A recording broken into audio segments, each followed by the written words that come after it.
Hello, everyone, and welcome back to another episode of Parenting is Easy, Said No One Ever. I am your host, Chananya Abraham.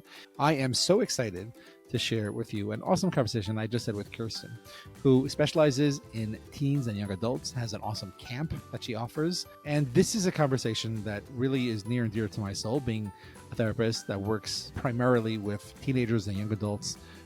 Being able to have a conversation with someone that gave some just refreshing answers when it comes to dealing with resilience, technology, failure.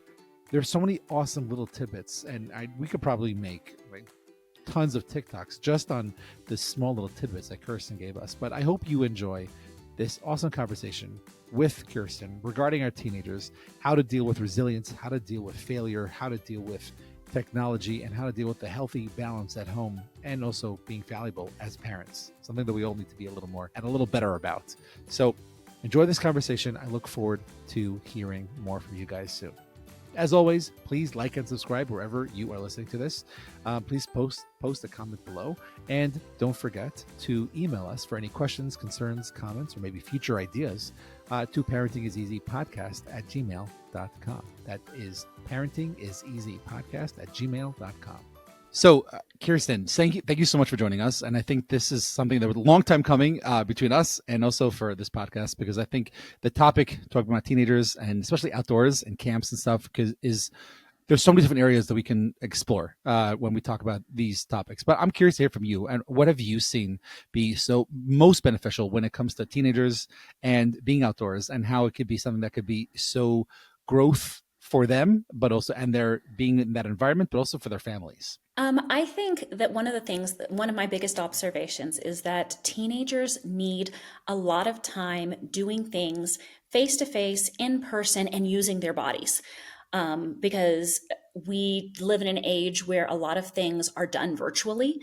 And this gives them this sort of false sense of knowing something or having experienced something. But when they actually do something in their body, when they go canoeing rather than watching a video of someone going canoeing, or when they climb a tree or set up a tent rather than watching or hearing about it or reading about it, they experience it in a way that really builds confidence. And I think the benefit to the family is that when you have confident teenagers, they're happier. They're experiencing less anxiety, less depression. And so the more opportunities that we as parents or educators, or people who care about teens can give them to do things with their bodies to build confidence and responsibility, the happier they are and the happier we are. Yeah, for sure. And I love the way you're saying also that there's a confidence, which I think is important, that we're trying to have some sort of growth and organically inside each one individually. And anyone that has multiple children will know that not all teenagers are the same. So trying to have that balance of realizing, okay, they need this outdoors, or they need this. It could be really, really, really difficult. And I think when you're building that confidence like you're talking about, it goes so far, because then that happiness also spreads. Obviously that applies to parents as well, and how we go about dealing with things. And obviously one of the biggest obstacles, and we could probably spend a very long time on this, but just like a few specific questions regarding technology and the role that it plays within families itself. I'm curious to hear from you, and knowing that there's so many different ways of dealing with and using technology for its benefits. What are some of the unique ways that you've found to use technology in a way where it could be healthy for the teenager and maybe for the family unit overall? I think with my kids and then with the kids that I work with, I really encourage them to remember that technology is a tool. And it has so many. I really try not to demonize it, because then I've lost them. As soon as I say you can't use this, then you've lost them. So to really focus on how can we use these computers, these phones, any of our devices as tools. How can we use them for photography, for video editing, for programming? How can we use them to be creators instead of just consumers? And this empowers kids, again, to do something that is going to build confidence, and add to their marketable skills later on in life. But also having that conversation on a regular basis just sort of sets the stage for like, how do I want to be spending my time? Do I want to be spending my time creating something that is bringing value to me and the people around me, or do I want to simply be consuming, which doesn't really bring value to anyone except for maybe the creator you're consuming from. And so again, it goes back to that confidence thing. Yeah, and I love how it's keep it going back there, because I think it's confidence is key when it comes to trying to raise our teenagers. And I think one of the biggest things that I'm taking away from what you're saying is it's a constant conversation. Meaning the way you're going to be dealing with it with your young adult and your tween is going to be different than when you're dealing it with your 15, 16, or 18-year-old. And I think Yeah. that's a really important thing for parents to talk about, and that's something that I talk about in my office a lot. Dealing with a lot of teenagers is that it is constant, and what's new today is very, very old in a couple of months from now. So just being on top of what's happening, and I think a big part of this as well, if we're trying to give over a message to our kids, is also obviously the modeling that we give over to our kids. So what would be some of the things that you would talk about with parents regarding making sure that they're modeling technology and over maybe overall behaviorals when it comes to things that they need to deal with, so that they can deal with things properly with their kids? Yeah, I think this is the piece that makes parents sometimes willing to overlook their teen screen time usage because they don't want to deal with the fact that if they ask their teen to get off their phone, then they actually need to do it too, because teens are super smart and they're watching what you're doing more than listening to what you're saying. And Mm, so the modeling piece, it's number one, it's cognitive, whereas they see and they're consciously thinking about what, oh, is my parent doing, what are they practicing, what they preach? Are they doing what they say they want me to do? But then the other part of it is actually in their nervous system. When we are present with them and paying attention to them and listening to them and engaging with them without our technology being a part of that or blocking that or distracting us from that, they feel it deep in their bodies and in their nervous system, the gift of having us be present with them.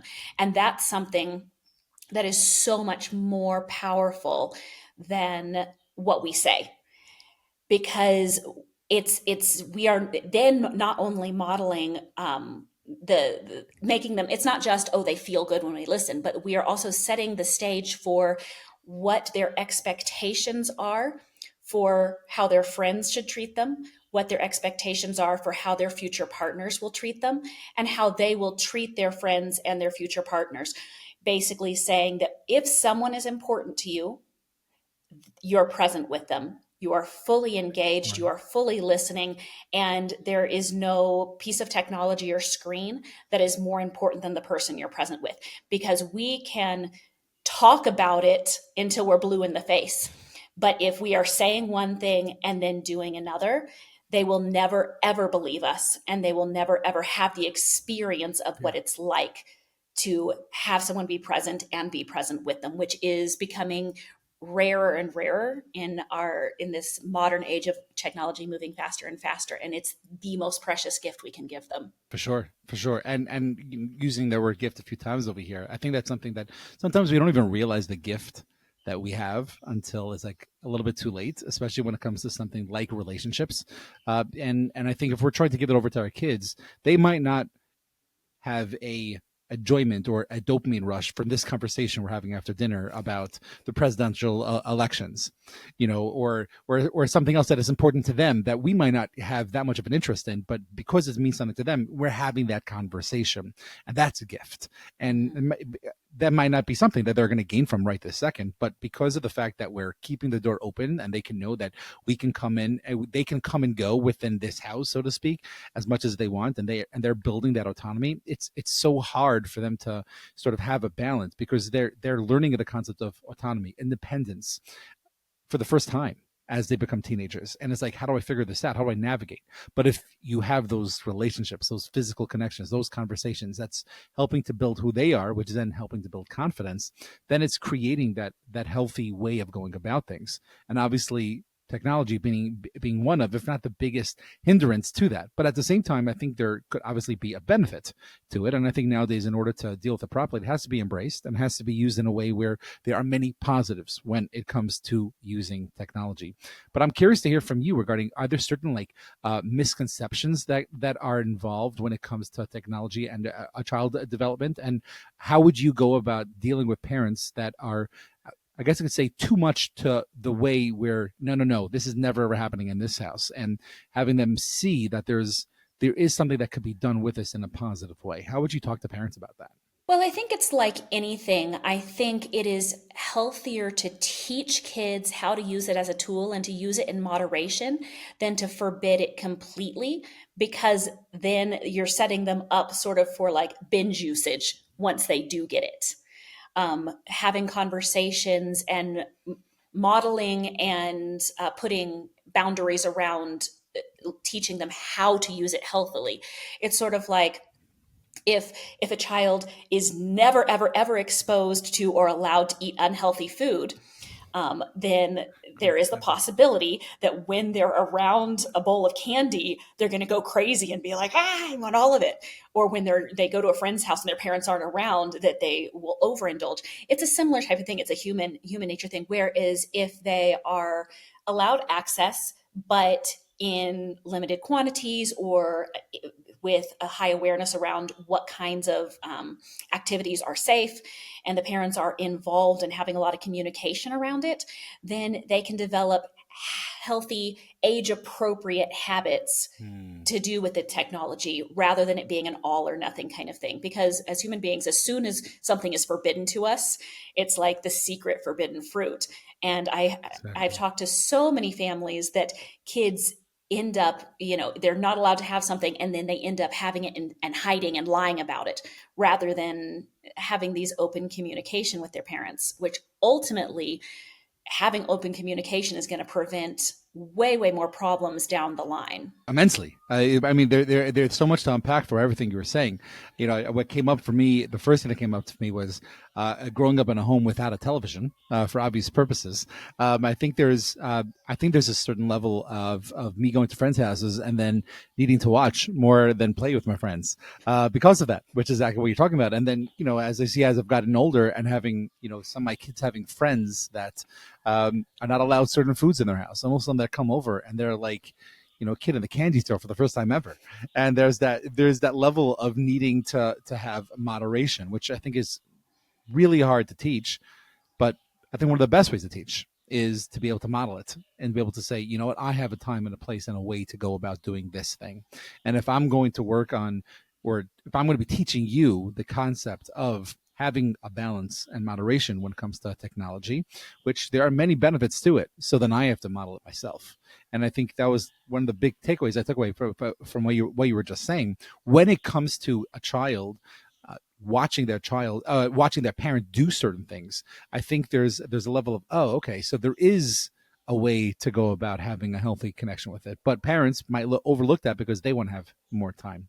Now, I do think there's a place, and we can argue about what, when, where, and how, where a technology can be used as a babysitter for younger kids and put something on to watch so that parents can cook dinner, do the laundry that they have no other opportunity to do, obviously within moderation. And it has to be done structurally. It has to be done in a way where, I would say one of the things to talk, that I talk about with parents is make sure it's being done in an open room. So if you're giving it to young kids, it has to be in front of you. It can't just be privately in the room upstairs all alone. And it's only for certain times, and it's only after certain things are done, and also knowing that there can be certain things you're gonna have to do afterwards. So when there's structure set around with it, I think that's something that could be really, really helpful. Has there been something that you have found to be like a key, or something that you got guide parents to regarding when we're setting up structure to make sure that they're staying on track, but more importantly, having the child know that there's a track, but yet letting them have the independence on their track? Yeah, I think the biggest thing is helping parents just be intentional about how they're doing it, because different sort of systems around screen time are going to work different for different families, depending on the age of the child, what kind of device or screen they're using. what responsibilities are expected in the home. But all of the things you mentioned are all things that we employ in my house with my kids. I have 5 kids, and at different ages and stages, they are allowed different amounts of screen time based on if they're old enough that they can be using it as a tool or doing research or creative product projects. Are their chores and homework done? We always recognize it's a privilege too. So if it appears that screen time is affecting your attitude and your ability to be Ah, a loving and respectful member of the household, then we can remove that. If that is causing a problem for you, no problem, we can remove it. Basically, screen time is for in our house, we just, like, screen time is for the people whose chores are done, whose homework is done, and who are being loving, kind members of the household. And if any of those are missing, I'm sorry, it seems like you're going to have to find another activity. yeah, which I think is hard because they look at it as that this is the only thing I could do, especially where I think where we both are now. There's a lot of cold weather, and just saying, well, there's nothing else for me to do. Okay, well, let's figure it out. I mean, that's not something that it's either this or nothing type thing, and it can be hard. One of the things that my kids don't love it when I say this, but they'll be like, "I'm so bored. There's nothing to do. I want to play my iPad," and I'm like, in order to get to the point to create good art, write good music, invent new board games, read new books, you have to be bored first. Your brain needs boredom for creativity. So I'm so glad that you have this opportunity to reach that point of boredom, because you'll never be a creator in the world and contribute things to the world if you don't hit boredom first. So you're welcome. Well, I think that's a much better response. I just tell my kids, well, go outside and count the grass. If you're that bored, just go count it, because there is no screen time right now. It's too Right. early, and I'm sure my kids feel the same way. They probably feel like I just told them to go count the grass. But yeah. But I guess there's a certain level of understanding where they're coming from. It's like, okay, I hear you. Oh, fine. So let me do something with you. I know this is something that in this book, Irresistible, Adam Alter, who's a professor in NYU, talks about this concept of internet and gaming addiction. And he says also that being able to have a certain retention of information, especially if there are many different types of programs out there on screens that could be beneficial and could be helpful. But if we're doing it in a way where we're watching together with, or we're doing something with the child, and we pause it to process what's being said, whether it's a simple please and thank you to a certain historical event of a documentary. When we sit with them, when we pause and we talk it out, the retention of that information can be, I think it's up to 6 times more and longer than if they're just watching something and memorizing something. So, mhm. there is something to be said regarding using technology properly. And if we're doing it together with them, and even if it's like, I'm so bored, okay, fine. So let's watch one of those documentaries that you find so boring, but we could learn a lot of stuff from, and we could be curious about and see maybe, okay, so what can we do about it? The Wright brothers did one type of plane. What can you do differently from the toys that you have? And just creating that world. I think creating that positive affiliation with it. When we talk about technology, and I think something that you talk about, or the research that you've done regarding the mental health. I don't want to call it a pandemic, but I get to the mental health aspect that comes together with technology can be really really difficult to sort of dive into and sort of have an overall grasp on. But I'm curious from like your perspective, more importantly from like a developmental perspective, like what do you think is at stake if we are going to not address the issue when it comes to technology from the societal levels? I believe, and all of the research points to the fact that kids need to be learning things with their bodies and in person and face to face. So, technology is not a bad thing.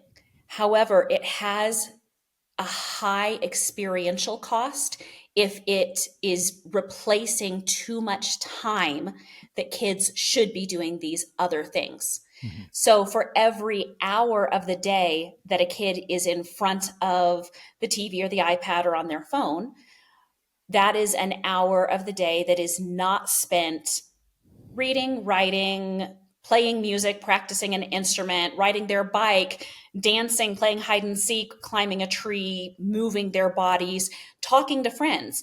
And so once or twice or a little bit here and there is really not a big deal.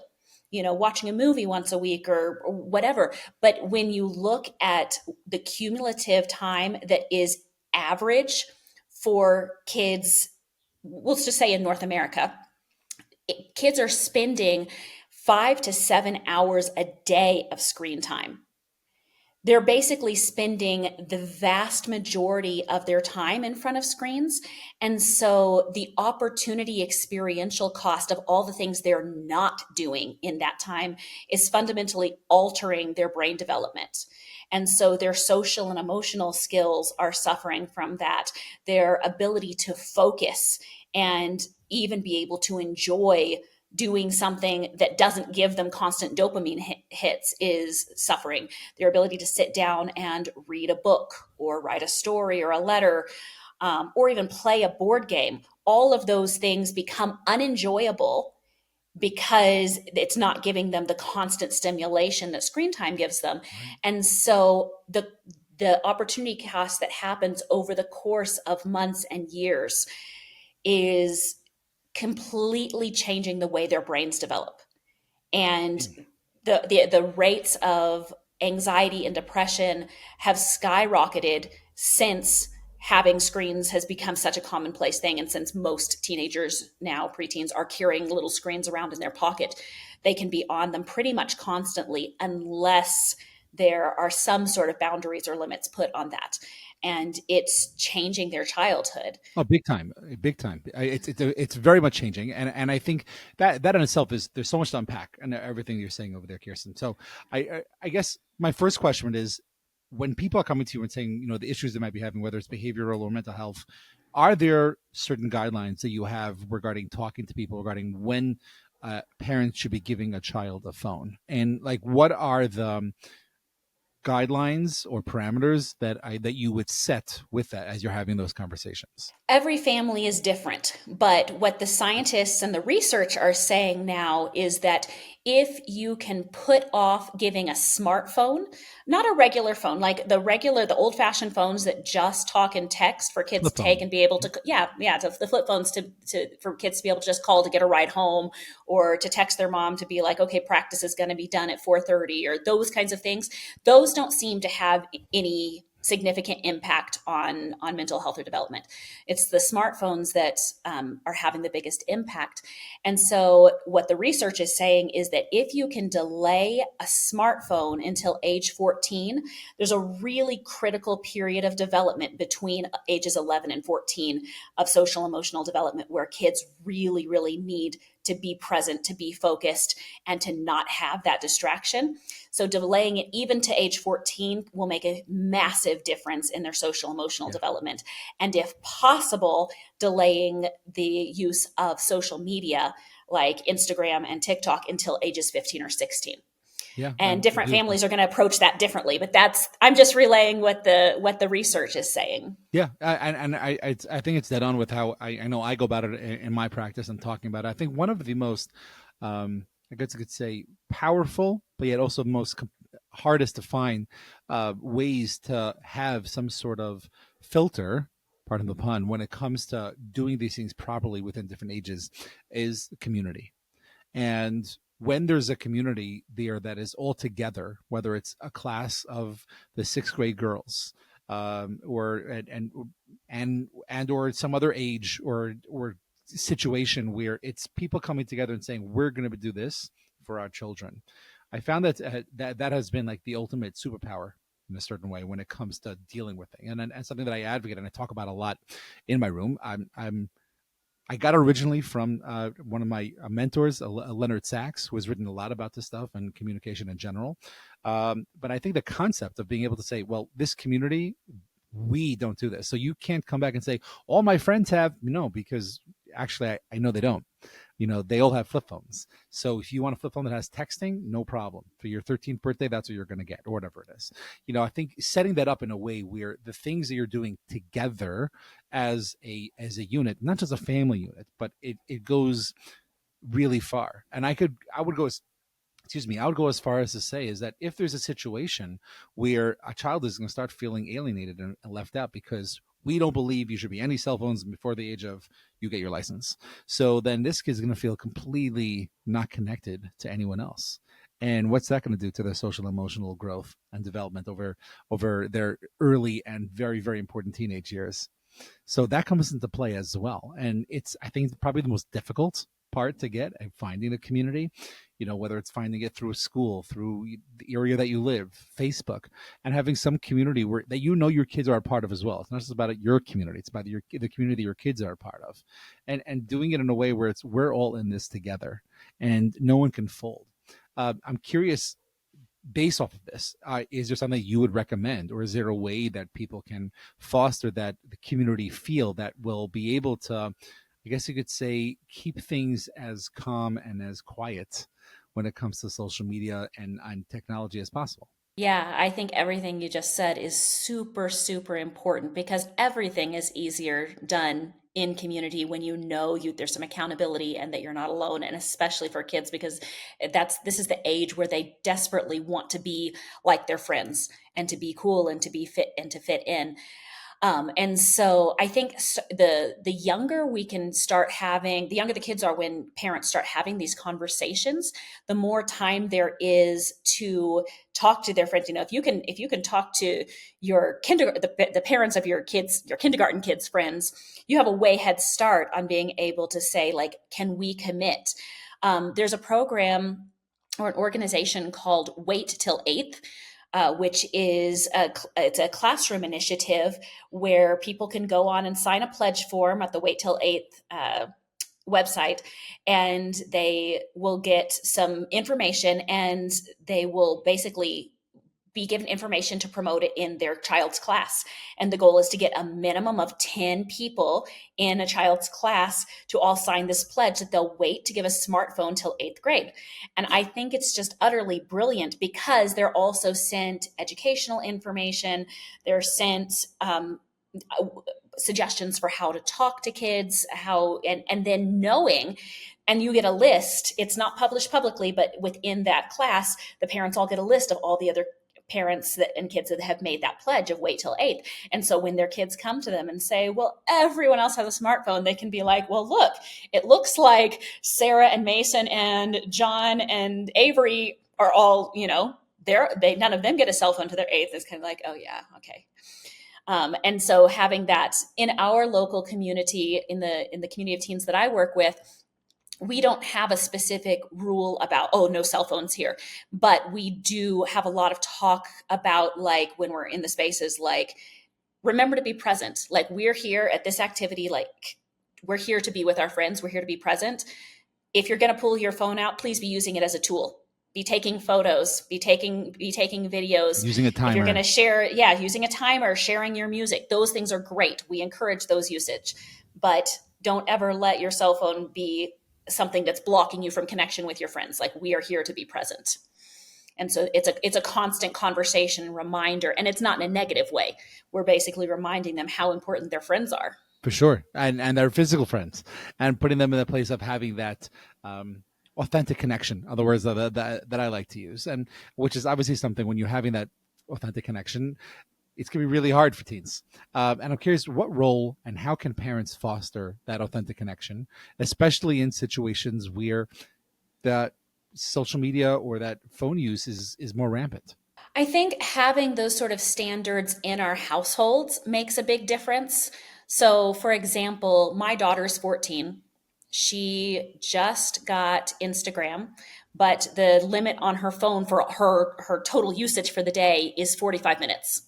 Besides sending messages, which she might need to send for, and so she has to choose when and how she wants to use that 45 minutes. And so that's that is, I'm not sharing that is the perfect way to do it. That's sort of the compromise our family made, because she had several friends that was the Instagram was the only way that she could connect with them and message them. So she ended up getting a little earlier than we were planning, because again, we want her using it for communication. We want to foster connection and her ability to be able to say, hey, we want to go to the mall later and meet up, and being able to use it for communication. But we do have a lot of talks about how she's going to most positively use that time each day. And with that being the case, when friends come over, we try to make sure that there's just lots of things that are more engaging than being on their phones. We have a great big board game collection. We live in a really cool place where there's hiking available, and we my daughter loves to cook, so I try to make sure if her friends are coming over that there's lots of great ingredients for baking cookies or homemade french fries or whatever it is that she's wanting to make with them. I try to make sure that there's stuff for them to do that is going to be more engaging than them sitting and scrolling on their phones together. I think that's a really good point of, it's not just about telling your kids we can't do certain things, but it's sort of, this is what you can do instead, and showing them and fostering for them, and creating that sense of, all right, I hear you. And you like cooking, so here's the ingredients. You like doing certain things, let's go get new hiking shoes, and just creating that environment where it's not just there's nothing to do. There's maybe the things that you like to do in of you being lazy and just watching something is right here, but there are other things to do. Let me show you. And by leading, which is what we were talking about before regarding that modeling, it goes really, really far. I feel so fortunate. My wife and I feel so fortunate living in a community where I have a daughter that's a junior in high school. And from what we understand, from all 18 girls, not a single one has a smartphone because the school doesn't allow it. And it's Amazing. unbelievable. It's unbelievable that we have that opportunity to be in that. So it's not. There's no peer pressure for it. And a son that's a freshman now, and he has his first cell phone, and it's very restricted. We bought a phone that is restricted, so there is no internet base. Maybe a few apps that he needed music wise, and a few other small things. But we're setting them up, hopefully, to be in a place where, yes, you can use this, and yes, you have access to the things that you need, and there's also a limit, so it doesn't have to be off to the races right away. And I have to credit the community, because I think that it goes so far when it comes to us being able to have our way and our structure that we want to have at home. There's nothing to say regarding how I want to go about things if the peer pressure in a way is also coming from the community. And therefore my battle is so much less when it comes to it. Now, I think also in the home, one of the hard parts can also be if different kids need different things. So if there's hey, when I was 8 years old, I only got 15 minutes. Why does he get 30 minutes? Which everyone can take that conversation and apply it to any two ages from any two kids, whether they're 19 and 9 or anything else in between. I'm curious, when you're talking to people, how do you go about creating or having parents foster that balance and treating each child for what they need, as opposed to having a blanket rule that could be a little more difficult to keep to for certain kids? Yeah, I mean, you really can't have a blanket rule because different kids are Yeah, different. They're using technology. Some kids are way more prone to just want to play video games all the time, whereas some kids are way more prone to sit and want to do programming. And so what they're using, I think that's a parenting question in general. Like how do you make sure that your kids are for sure. being parented in a way that fits their personalities and their individual needs? In our family, the 8-year-old actually gets way less screen time than his bigger brothers did, because as parents, we know better and do better. And so every kid, every kid is benefiting from the things we've learned. I'm not sure if the 8-year-old would consider it benefiting, but he has hardly any screen time because he simply doesn't need it. And of all the kids, he is the most creative and the most likely to be doing art and making his own board games and inventing, making inventions and stuff. And so sometimes even the bigger kids will be like, oh, come on, mom, when I was his age, I got to play 30 minutes a day. And I'm like, well, when you were his age, you weren't an inventor. So it's all evening out, it's fine. Yeah, and I think to your point, when you have a child that is feeling good about how they're parented, then since their glass is full, they're not looking at anyone else's. So if they see things going for what they need, then it becomes, and they're content with that. And we teach contentness, which I think is very hard to teach personally. When they see there are someone else in the family getting something different, it becomes less like, hey, how come they get blank, because there's a certain level of, oh, I'm good where I am. Which again, I think is one of the hardest things in parenting, is is creating that balance where everyone is happy with what they have and need, even though it might be very, very different. From educational to to behavioral to gadgets. I think that's something that could be. It's really important for us to be able to have a balance, but yet also make sure that no one else is. It feels like it's a competition, which I would say is a lifelong thing as a parent that we're supposed to be dealing with.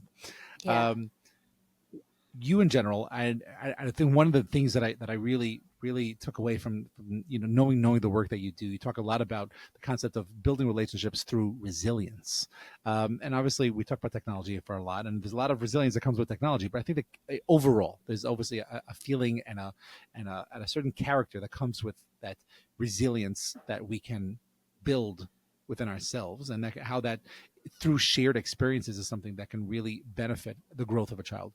Can you talk a little bit about what that is, how that's something that we could create within the home environment if we're not in a setting like a camp or some other group? Sure. So studies have shown that kids who have responsibilities in the home and who are given a certain level of independence, age appropriate independence, build more confidence and resilience. And the way this kind of interconnects is that, say, a child is given the responsibility of cooking dinner once a week. And that's their job. They have to let you know what ingredients they need, and then you get the ingredients for them. And then obviously with whatever it depends on an age appropriate thing, Sure. they have to make that meal. They, in that experience, they are building the confidence to make the list, prepare the ingredients, cook the items, and serve the meal. But there's also the risk of failure. And sometimes they're going to prepare a meal that is going to get burned, or they're going to put tablespoons of salt instead of teaspoons, or something's going to go wrong and they're going to fail. And resilience is often built through the opportunity to fail, because kids who never have Say the that again, opportunity, please. Say that again. I need people to hear that. resilience is built through kids having the opportunity to fail.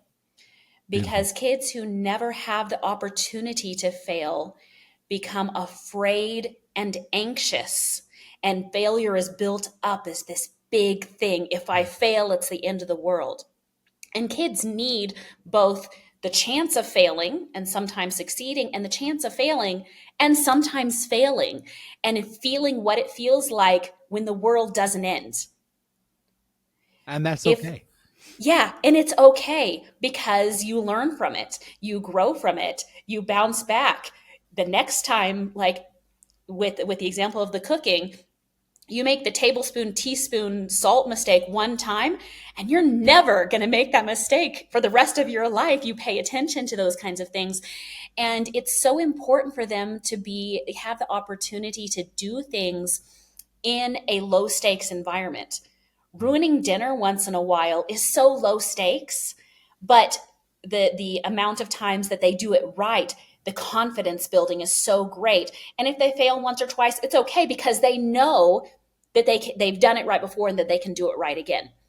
But parents who protect their kids from failure at all costs are robbing them of the opportunity to be resilient. They're robbing them of the opportunity to build confidence. And they will end up with young adults who are too anxious to try anything. And this is actually, equally along with any of the social media or screen time, this is actually a really, really huge challenge in this age of kids right now, is that parents, through well-meaning and loving their kids, Ah, they protect them so much that the kids do not have the opportunity to practice responsibility, independence, and have the opportunity to fail as much as they need to, because failure is a normal part of healthy development, and kids need it in order to grow. yes, and I'm so glad you threw in those few words over there, saying that it's well-meaning, and we love our kids, and we want them to be able to succeed and do A, B, and C, but we also have to learn love means sometimes not doing something, And I'm preaching to the choir here, knowing that I want my kids to succeed, and they also have to see things for themselves. I have to bite my lip. I can't answer back. I can't do certain things because they have to see that if I'm going to get involved, then I'm doing it for them, and they're not doing it for themselves. So I think that's something that is so important for us to be able to say. Part of my love is to restrict myself from getting involved, and that could be really, really, really hard because we love our kids and we want to be able to do so much for them. So I'm so glad you said that because I think it goes so far that of the growth happens through that breaking, falling, failing, and there's so much to be learned from that, which I think has been one of the biggest problems with those second place trophies in a certain way. And I'm not saying people that are coming to second place in a tournament shouldn't get a trophy, but I think overall the concept of seeing that yes, there's you didn't win this time and you'll try it again next time. It's not about you also get something. I'm happy you were here. I'm happy you spent the whole day doing this and you didn't win. And that's okay. Nothing wrong with that. It was a great experience. How are you going to use this to go forward? It's something we talk about in my office is being able to have an overall motto of what am I doing today that's better than yesterday, and how am I preparing for tomorrow that's better than today. So and I don't think that question really has an answer because it's really about the question and it's about creating that sense of meaning, which I know is something that you're a very big advocate about. Anyone I think that's in the field and you and I are both in really have to have a sense of meaning and creating that. And I'm curious, how do you go about teaching that both to teenagers and also to parents when it comes to creating meaning for themselves so that they can go about doing the things that are right and healthy for them? Yeah, I mean, I think for parents, in our well-meaning of wanting to give our kids all the opportunities possible and create the best lives for themselves and make sure they're learning all the things, I think sometimes we forget that kids intuitively will be drawn to and pursue the things that are going to give them meaning. But sometimes in our efforts to do it for them, we don't give them the opportunity to figure that out for themselves, or we don't trust them to figure it out for themselves, or maybe there's times in our lives where we all need to go through a season of like the lull in order, or the boredom, in order to find the inspiration for the next right thing that we're supposed to be doing.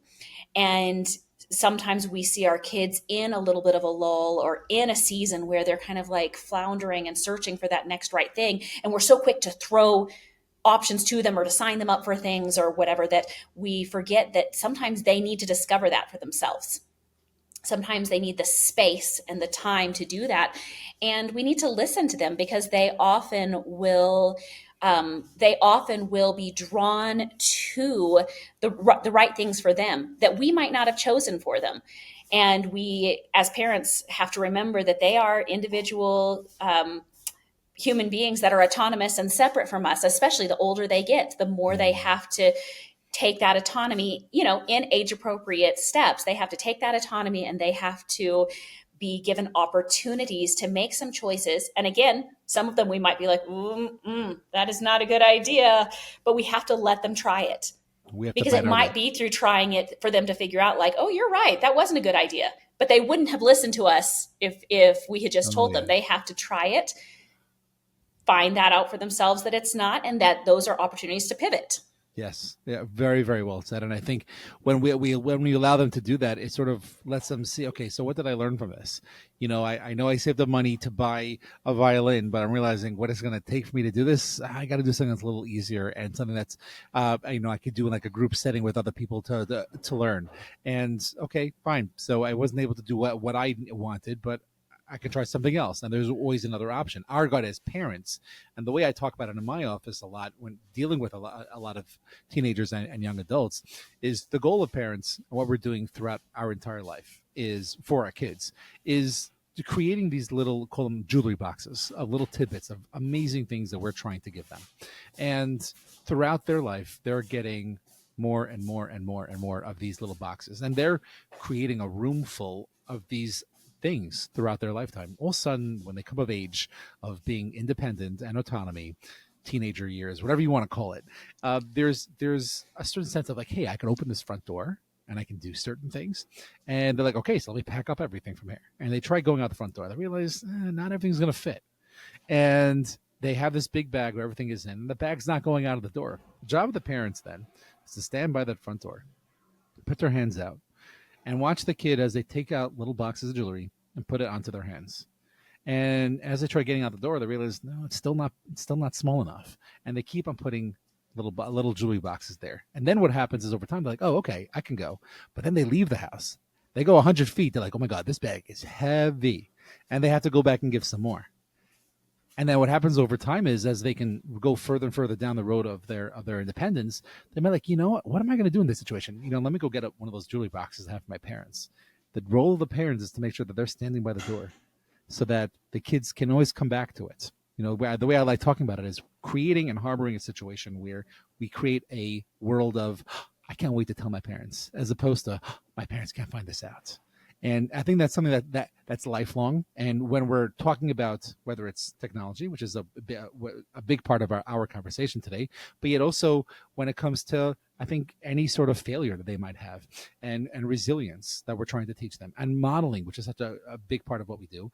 I think that another big thing to talk about. I'm just curious to hear your thoughts on this as we're getting to our time limit over here. But I'm curious to hear about the concept of teaching, the concept of being valuable, and we make mistakes too as adults. How is that something that we can teach in a very healthy and, I guess you could say, proper way, without it being something where a parent is blowing up and saying, I messed up, and then storming out of the room? How can that be something that we can teach and give over in a very healthy way? Yeah, I mean, kind of what you just said, like modeling, it's the most important, which means that we have to be okay with when we fail.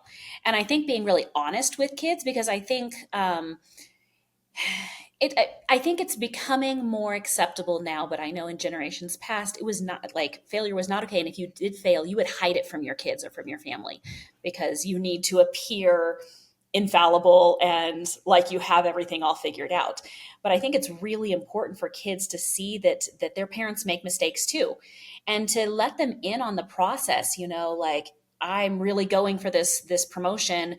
I'm having to work a little bit extra for it and show that I have the skills that it takes.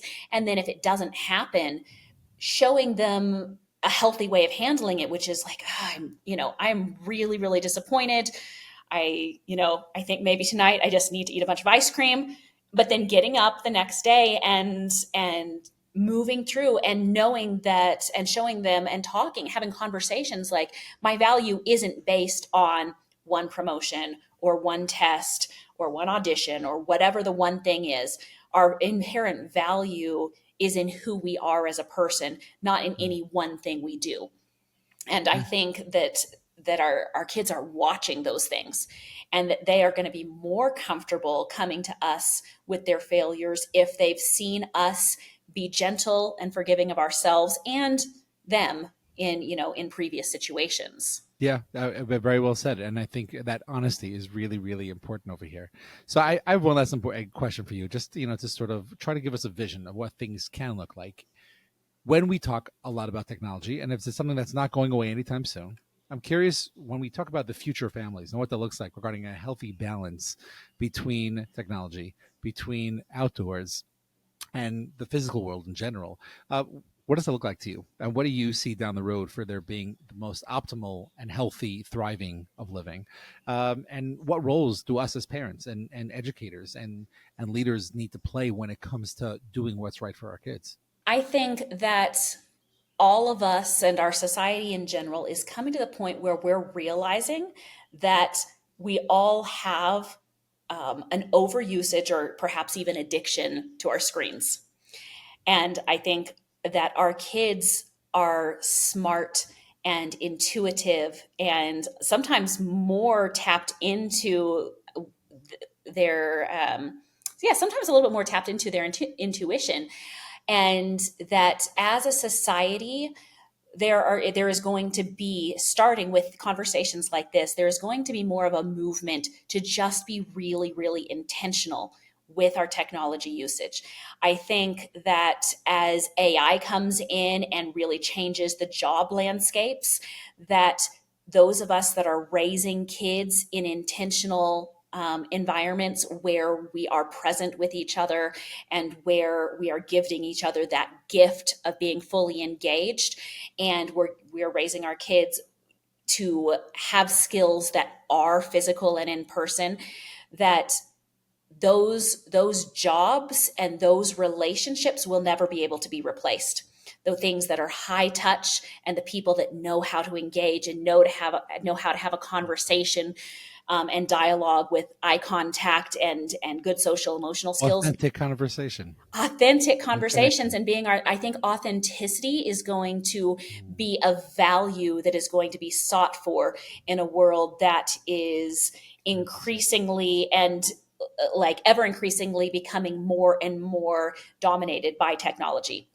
And so Yeah. I think we're going to see the pendulum swing a little bit the other way of high value on the high touch interpersonal communication, and that parents who realize that, the sooner they realize that and the sooner they can really just be intentional. That doesn't mean not using technology. It means just being intentional with technology, with the way they're parenting and having it in their homes, the more benefits and advantages they're going to give their kids for the rest of their life. Yeah, I think that that authentic connection and that authenticity is going to be so important. So very very well said, and I think that's something that as a parent I can hope to aspire, and I aspire to, and hopefully people that are listening to this can pick up something from here when we talk about the concept of there are so many challenges, and there's so many different things that are going to come up, and it's not going to be perfect, and that's okay. And be honest and be open and be authentic, and that's going to be something that's going to be really really helpful. Kristen, I can't thank you enough, I think, for having this awesome conversation. This was not pre-planned, because I know a lot of things that we've that you talk about here are things that we talked about in this podcast on the importance of that open communication and the like. But I'm so glad we had this opportunity, because I think there are so many refreshing things when it dealing with teenagers. I'm curious where Thank you people so can much. find more about you, and how can we get to have more contact if people want it. Yeah, sure. So I run adventure camps for teenagers that are tech free, where kids can do immersive adventures and build connections with their peers and do integrative adventures. And you can find those at teenconnectadventures.com. And I have a parent blog on there where I talk about this and a lot of these topics that are sort of related to this, specifically about parenting teens. So I encourage people to check it out. It's at teenconnectadventures.com. And we will have all of these links in the show notes. Kirsten, it's been an absolute pleasure. When we like finishing off with some rapid fire questions over here, I'm curious if there was a book or a podcast you would recommend that people can listen to, get more information. Anything other than something that you've been a part of. What would you recommend?